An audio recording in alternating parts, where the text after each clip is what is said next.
और बड़ी खबर हम आपको दे रहे हैं कि छत्तीसगढ़ में जो सीएम का नाम तय हुआ है, अब वो राज्यपाल से मिलेंगे और मिलके सरकार बनने का दावा पेश करेंगे। विष्णुदेव साय जो अगले सीएम होंगे, अब राज्यपाल से मुलाकात के बाद उन्होंने दावा पेश कर दिया है बीजेपी सरकार बनाने का। यह बड़ी अपडेट हम आपको दे रहे हैं। मंगूभाई पटेल मध्य प्रदेश के राज्यपाल, उनसे मुलाकात हुई और उसके बाद उन्होंने सरकार बनने का दावा पेश किया। अरुण साव और विजय शर्मा डेप्यूटी सीएम होंगे। ये और एक और अपडेट जान लीजिए कि 2 डेप्यूटी सीएम होंगे। रमन सिंह विधानसभा के स्पीकर बनाए जा सकते हैं, जिस तरह से बीजेपी ने ये नई घोषणाएं की हैं। बड़ी अपडेट हम आपको लगातार बता रहे हैं कि छत्तीसगढ़ में विष्णुदेव साय ये अगले सीएम होंगे। बीजेपी ने सरकार बनाने का दावा पेश कर दिया है, राज्यपाल से मुलाकात अब हो गई है। और उसके अलावा बड़ी अपडेट यह है कि छत्तीसगढ़ में 2 डेप्यूटी सीएम बनाए जाएंगे। 2 डेप्यूटी सीएम होंगे। सूत्रों के हवाले से आई ये बड़ी खबर। अरुण साव, विजय शर्मा डेप्यूटी सीएम बनाए जाएंगे। ये सूत्रों के हवाले से बड़ी खबर है। नीरज पांडे हमारे साथ जुड़ रहे हैं। सबसे पहले आपको वही लिए चलते हैं। नीरज, ये 2 डेप्यूटी सीएम क्यों बनाए गए हैं, इसके पीछे का गणित जरा मुझे समझाइए। देखिए, 2 डिप्टी सीएम इसलिए बनाए गए हैं क्योंकि वहां पे जातियों को भी साधना है।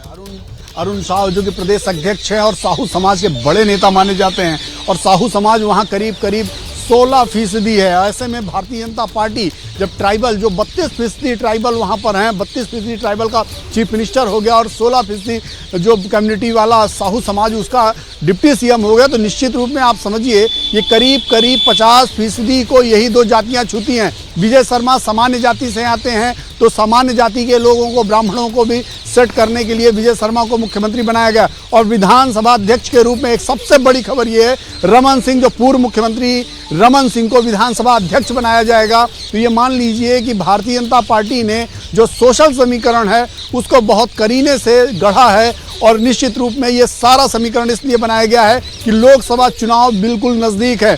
छत्तीसगढ़ के जो तस्वीर है उससे साफ हो गया है कि आने वाले समय में आपको मध्य प्रदेश और राजस्थान में भी कुछ ऐसी ही तस्वीर देखने को मिल सकती है।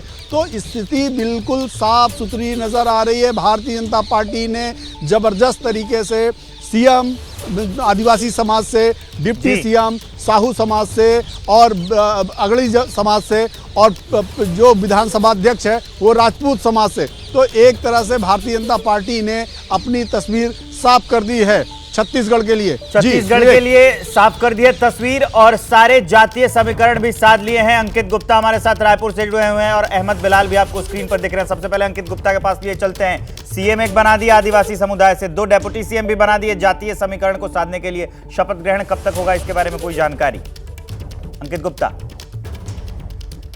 बिल्कुल, अभी मैं उसी बारे में जो है जो सूत्र है उनसे जानकारी ले रहा था। बीजेपी के जो नेता हैं उनसे जब चर्चा की है, तो अभी इस चीज़ को लेकर के चर्चा चल रही है। राजभवन से निकल चुके हैं और चर्चा यही की जा रही है कि कब शपथ ग्रहण हो सकता है। लेकिन सूत्र जो इशारा कर रहे हैं, हालांकि फिर दोहरा रहा हूँ, अभी इस चीज़ को लेकर के जो है अंतिम फैसला होना बाकी है। लेकिन चर्चा ये हो रही है कि मंगलवार या बुधवार, इन दोनों दिनों में से एक दिन जो है शपथ ग्रहण होगा। और यहाँ का एक जो ग्राउंड है, इससे क्योंकि इससे पहले जो शपथ ग्रहण का कार्यक्रम होता रहा है वो राजभवन में होता रहा है, लेकिन इस बार वैसा नहीं होगा। इस बार एक बड़ा कार्यक्रम करने की योजना है जिस पर अभी विचार चल रहा है। और एक जो है साइंस ग्राउंड करके एक जगह है यहाँ पर, जो अभी मेरे को जानकारी मिली है, तो उसमें ये बताया गया है कि एक बड़ा कार्यक्रम होगा जिसमें जो है हजारों लोग जो शामिल होंगे। तो फिलहाल इस चीज़ को लेकर के चर्चा चल रही है, मंथन जारी है। और अभी जो हमारी सूत्रों से जानकारी मिल रही है उसमें यही है कि मुमकिन है, फिर दोहरा रहा हूँ, मुमकिन है मंगलवार या बुधवार में छत्तीसगढ़ में नए सीएम ले शपथ ग्रहण। और उस दौरान ये जो 2 उप मुख्यमंत्रियों के बारे में जानकारी निकल के सामने आ रही है, उस दौरान तस्वीर और ज्यादा साफ हो जाएगी। ये काफी अहम जानकारी आप दे रहे हैं। अहमद बिलाल के पास से लिए चलते हैं। अहमद बिलाल, ये जो 2 डेप्यूटी सीएम बनाए गए हैं, तो ये 2 नाम भी ठीक वैसे ही सामने आए, क्योंकि पहले कोई रेस में नहीं था। तो डेप्यूटी सीएम को लेकर भी बीजेपी ने सरप्राइज ही किया है।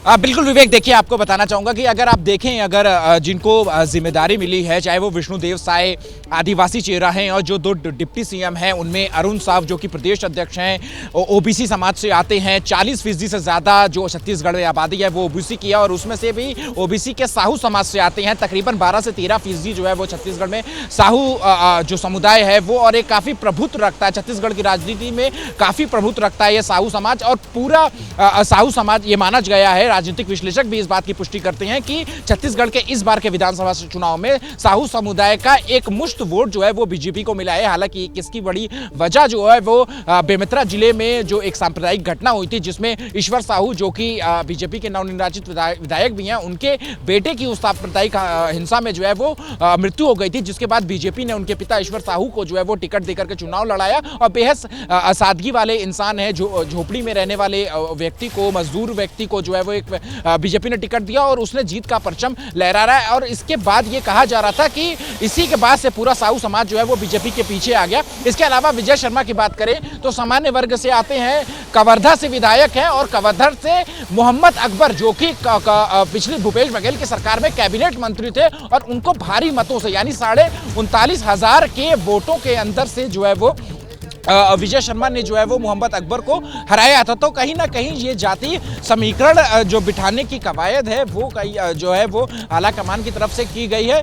आदिवासी चेहरा, ओबीसी समुदाय से चेहरा, सामान्य वर्ग से चेहरा, तो हर समुदाय का ख्याल रखते हुए जो है वो ये बड़ी जिम्मेदारियां जो हैं वो यहाँ पर छत्तीसगढ़ में जो है वो देखने को मिली हैं। और जैसा कि मैं पहले भी कह रहा था कि गृह मंत्री अमित शाह जब आए थे कुनकुरी विधानसभा से में विष्णुदेव साय का समर्थन करने के लिए, और उन्होंने उसी वक्त ये अटकलों का बाजार भी गर्म कर दिया था और कहीं ना कहीं एक इशारा भी दे दिया था कि अगर छत्तीसगढ़ में बीजेपी को बहुमत मिलता है तो फिर राज्य की कमान जो है वो किसी दी जाएगी। उस सभा में अमित शाह ने बोला था कि आप विष्णुदेव साय को विधायक बना दीजिए, इनको बड़ी जिम्मेदारी, बड़ा आदमी बनाने का काम जो है वो मेरा। और कहीं ना कहीं उस वादे को जो है वो आज बीजेपी के आला कमान की तरफ से जो है वो पूरा कर दिया गया है। अब से कुछ देर पहले जो नवनिर्वाचित सीएम है छत्तीसगढ़ के विष्णुदेव साय, उनके साथ में प्रदेश अध्यक्ष अरुण साव और जो छत्तीसगढ़ के प्रभारी हैं ओम माथुर, सह प्रभारी मनसुख मांडविया, ये सभी जो है वो राजभवन पहुंचे थे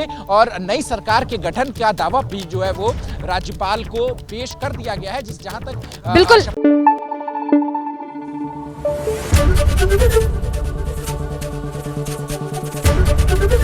एबीपी न्यूज आपको रखे आगे।